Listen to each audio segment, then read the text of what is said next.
This morning, as the Supreme Court decision sinks in, a look at where the country stands in regards to abortion rights. A new CBS poll shows a majority of Americans believe overturning Roe v. Wade represents a move in the wrong direction for the country.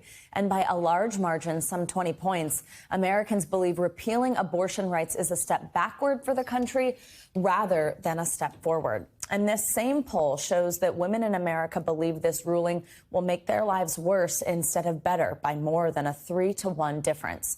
NBC News Now correspondent Maura Barrett joins us from outside the Supreme Court in Washington, D.C. Maura, good morning. So I know you've been getting reactions from supporters of abortion rights all weekend. You've been out there in front of the Supreme Court. Tell us, what have you been hearing?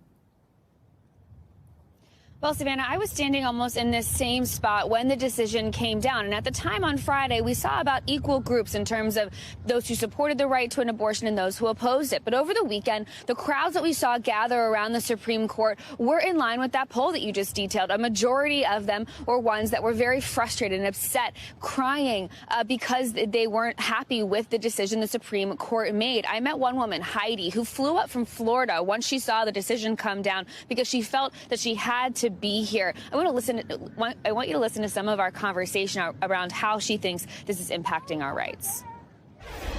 Just went and saw the Constitution this morning, and I recognized that it was fading. And I said to the people around me that our rights are fading also, and that's really the way that most of us feel. I also met Nora, an 8.5-month pregnant woman. She's about to give birth to a daughter, and she was just distraught to think about the fact that she will be bringing her daughter into this world with less rights than she as a mother had when she was conceived. And she made the point, yes, we want to go vote in November and we want to hold our lawmakers accountable. But she and other people told me there's a sense of frustration because they did vote in 2020. They voted for President Biden. They voted for the senators and the lawmakers that are in Congress right now, and they want to see action taken now before November. Savannah. Now, Maura, the decision to overturn Roe v. Wade is also impacting people's outlook on other rights protected through previous Supreme Court rulings like same-sex marriage, access to contraceptives, especially from some things that we saw from Justice Thomas that was written. What are they saying about that? What are people thinking? Right. So this was something that was suggested in the opinion that Justice Clarence Thomas wrote in the decision that came down on Friday. And it was especially poignant yesterday on the anniversary of the day that the Supreme Court had legalized gay marriage, giving that right to people looking for same-sex marriage. And so that's something that now people are seeing are on the line. I spoke with two younger women who kind of expressed the question mark that follows all of this. I think it's a little concerning as long as they're in there, you know, we could have like gay marriage taken away as well, because we had this for 50 years and all of a sudden that we can't have an abortion anymore or make our own rights. So I think we should be worried. What's going to happen next?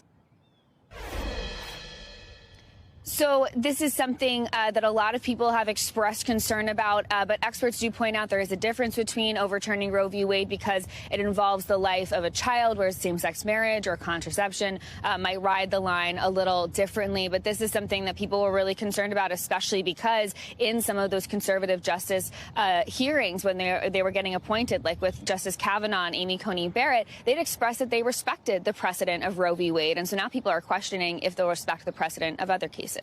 And Maura, quickly, I do want to ask about these states with so-called trigger laws banning abortion access. What does this mean for women in those states? So it's going to be a case-by-case, state-by-state basis. But essentially, some of these states across the country had a 30-day marker for if and when Roe v. Wade was overturned, or in some part of it was overturned. Some of them have a 30-day waiting period until that gets overturned. Others, like Missouri, the governor just needed to sign the abortion ban into effect, essentially. So we saw that happen on Friday afternoon with Missouri. And then when you look at it, there's going to be very limited exceptions for when women can get an abortion. In Arkansas, for example, there's no exceptions when it comes to incidents of rape or incest. Abortions are only allowed in the case where the mother's life is at risk. And so that's why you see states like Illinois, which is surrounded by states that have indicated that they plan on passing an abortion ban. They're ramping up their resources. The White House also saying that they're working to protect the right to be able to cross state lines so that women can get the health care they need. Savannah. All right, Maura Barrett, thank you so much. Thanks for watching our YouTube channel. Follow today's top stories and breaking news by downloading the NBC News app.